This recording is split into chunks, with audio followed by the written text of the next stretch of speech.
नमस्कार, आप देख रहे हैं जवाली भारत न्यूज। संस्कारधानी जबलपुर और उसके आसपास की खबरों के लिए देखते रहिए जवाली भारत न्यूज।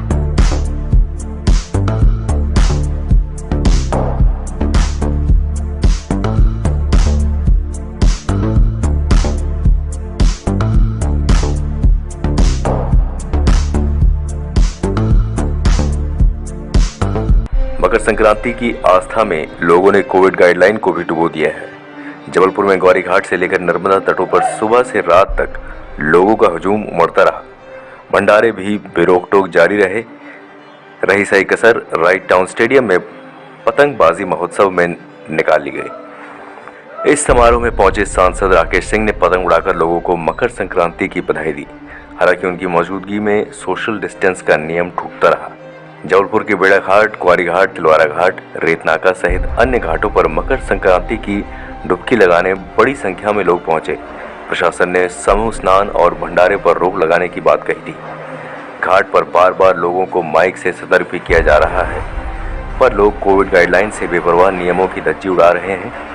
घाट पर भंडारा भी हुआ और समूह स्नान भी। लोगों के चेहरे से मास्क और सामाजिक दूरी गायब दिखी।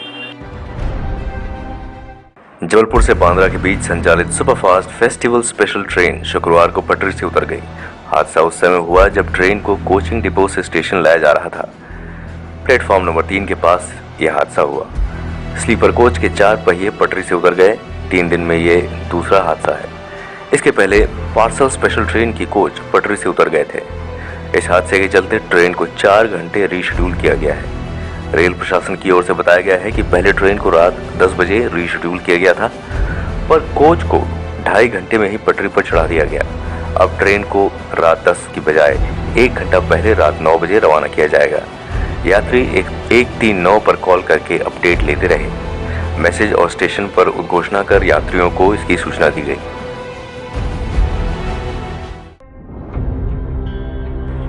कर्मचारी चयन आयोग एसएससी ने कंबाइंड ग्रेजुएट लेवल 2021 सीजीएल का नोटिफिकेशन जारी कर दिया है। कैंडिडेट्स एसएससी की ऑफिशियल वेबसाइट ssc.nic.in पर जाकर 23 जनवरी तक ऑनलाइन आवेदन कर सकते हैं। इस भर्ती के तहत केंद्र सरकार में हजारों पद को भरा जाएगा। भारत सरकार के विभिन्न मंत्रालयों, विभागों, संगठनों में रिक्त पड़े ग्रुप बी और ग्रुप सी स्तरीय पदों पर भर्ती के लिए यह परीक्षा आयोजित की जाती है। जबलपुर में कोविड का संक्रमण तेजी से फैल रहा है। 13 दिन में संक्रमण ने तीसरा शतक लगा दिया। 13 दिन में हर घंटे औसतन 5 संक्रमित मिल रहे हैं। 13 जनवरी को 5295 सैंपल की जांच में 349 नए संक्रमित मिले। 1 जनवरी को जिले में 1 संक्रमित मिला था। नए संक्रमितों में संजीवनी नगर टीआई सहित थाने का 4 स्टाफ, रानी दुर्गावती विश्वविद्यालय के रजिस्ट्रार और पूर्व मंत्री अजय विश्नोई के भाई का परिवार शामिल है। जबलपुर में पिछले तीसरी लहर में पहली बार नए संक्रमितों का आंकड़ा 300 के पार हुआ है। 79 मरीज ठीक हुए हैं।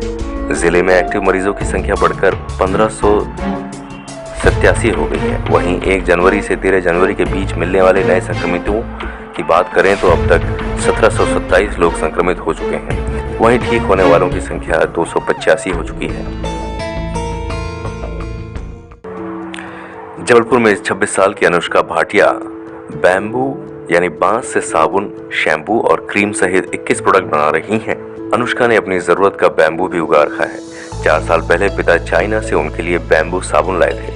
जिज्ञासा जागी तो इंटरनेट में सर्च कर खुद बैम्बू साबुन बना दिया। अनुष्का कहती हैं कि 4 साल पहले उन्होंने घर में बैम्बू से साबुन तैयार किया, दोस्तों और रिश्तेदारों को दिया। उन्होंने इस्तेमाल किया तो उनको दूसरे साबुनों के मुकाबले अच्छा लगा। दोस्तों और रिश्तेदारों से वाहवाही मिली तो अपना स्टार्टअप शुरू कर दिया। आज वह देश की 2 मशहूर ऑनलाइन शॉपिंग पोर्टल पर हर महीने 40 से 50 हजार की सेल कर रही हैं। 7 से 8 महिलाओं को रोजगार भी दिया है। अभी किस तरह के साबुन, शैम्पू, क्रीम, ड्रिंक्स तैयार किए गए हैं। शहर के फ्लाईओवर मामले में अंतरिम राहत बरकरार रखी गई है। इससे याचिकाकर्ता खुश हैं। इनको इंसाफ की उम्मीद है। हाईकोर्ट ने फ्लाईओवर के लिए मदन महल और राइट टाउन क्षेत्र में जमीन अधिग्रहण की सीमा में आने वालों को हटाने पर पूर्व में लगाई रोक बरकरार रखी है। मुख्य न्यायाधीश रवि मलिमठ व न्यायमूर्ति पुरुषेंद्र कुमार गौरव की युगल पीठ ने मामले पर अगली सुनवाई 21 जनवरी को निर्धारित की है। इस मामले को लेकर 65 याचिकाएं हाईकोर्ट में लंबित हैं।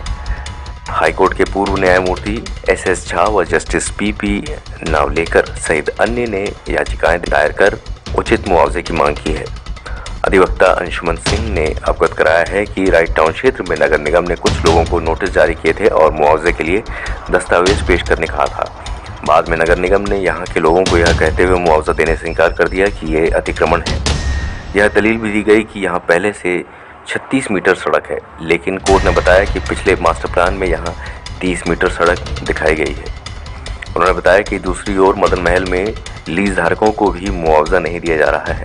नगर निगम का तर्क है कि इन्हें मुआवजा नहीं दिया जा सकता।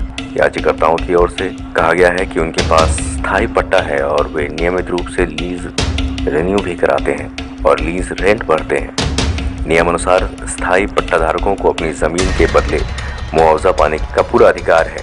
कोर्ट इस मामले में संवेदनशील रवैया दिखा रहा है।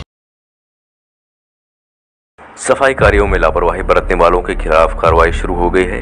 इसी कड़ी में रांची संभाग के प्रभारी मुख्य स्वच्छता निरीक्षक का 7 दिन का वेतन काटने का निर्देश दिया गया है। दरअसल स्वच्छ निर्वेक्षण 2022 में जबलपुर को टॉप 5 में लाने, शहर की सफाई व्यवस्था में सुधार लाने की कवायद तेज कर दी गई है। नवागत निगमायुक्त आशीष वशिष्ठ सुबह और रात सफाई का हाल देखने निकल रहे हैं। सुबह जब निगमायुक्त रांची संभाग के अंतर्गत आने वाले वार्डों में सफाई का जायजा लेने पहुंचे तो व्हीकल मोड़ से शारदा नगर की तरफ जाने वाले मार्ग पर सड़क किनारे लगे कचरे, गंदगी की ढेर देखकर उनका माथा ठनक गया।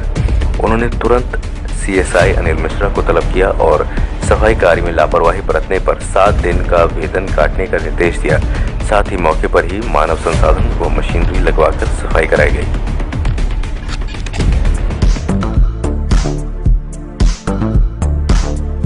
नमस्कार, आप देख रहे हैं जवाली भारत न्यूज। संस्कारधानी जबलपुर और उसके आसपास की खबरों के लिए देखते रहिए जवाली भारत न्यूज।